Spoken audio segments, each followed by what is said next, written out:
Hi everyone, in this following video I'll be showing you how you can send money on Cash App.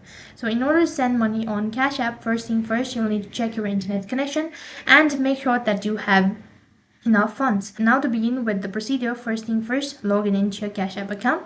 Once logged in, you'll be able to see multiple tabs located right at the bottom. So from the bottom, you'll need to click the dollar icon located right in center. Next page, you need to enter in the exact amount that you wish to transfer or send it to the user or to the receiver, and click on pay, which is located right at the bottom. As soon as you do that, it's going to ask you to enter in the recipient details. That is, either you could provide their name, cash tag, phone number, or an email address. And additionally, you could also add a note. And once you've done that, you need to click the pay button located right on top. And lastly, you'll have to go through the confirmation. So if you're sure about the information that you provided, click the pay button.